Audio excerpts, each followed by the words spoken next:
Sitting in a drum chair for years, I was a supporter. I provided a support role for whatever songs were being played by whatever artists in whatever forum, whether it was in a studio setting or a live setting. It was a supportive one, and I could also separate myself and see what was going on around in a bit of a meta kind of way, because frankly, playing drums isn't that hard. Don't tell anybody.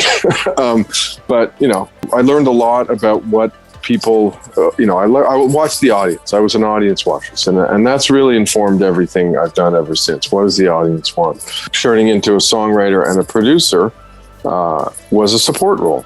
I was helping people, see their vision, and first clarify their vision, and then find the process that was important, and whatever roads we were trying to follow, and then executing that vision. There's more of a sense of empowerment than there ever has been.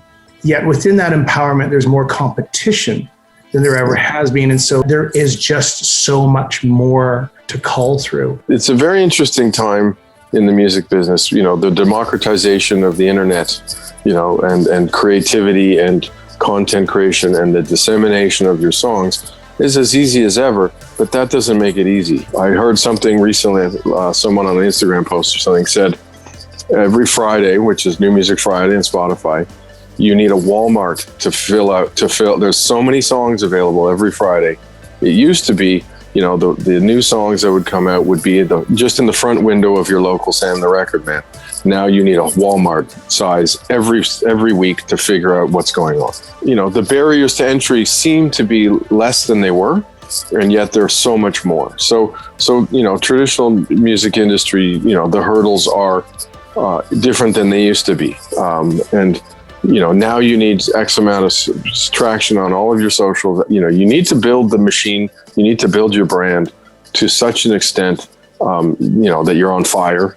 And then, then Universal or Warner or Sony or whoever will come in and pour gasoline on that fire.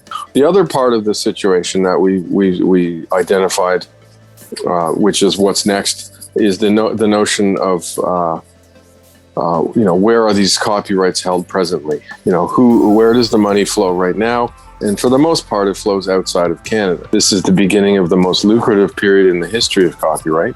And not only do we have streaming revenues increasing at a dramatic rate, Spotify's reporting quarterly earnings up 15% quarterly, let alone Apple and Deezer and Tidal. Then you add Peloton and TikTok and all the UGC stuff on YouTube. And what does it take to become The Weeknd versus what does it take, and have 68 million monthly listeners? Or what is it? Or I'm going to put a song out through, DistroKid, and I'm going to have, 550 monthly listeners. I'd love just to hear your thoughts around what's next in music around diversity and inclusion of previously very marginalized individuals and groups. Let's just look at the raw stats. The Weeknd and Bieber and Drake are the top 10 artists in history, basically, at this point. It's an unbelievably diverse, call it Canadian, the diversity and inclusion should be like a foregone conclusion. There should be no, yes, we need to have this dialogue, but for us at Kilometre, it's first and foremost, that's all we're looking for is an exact reflection of what Canada is.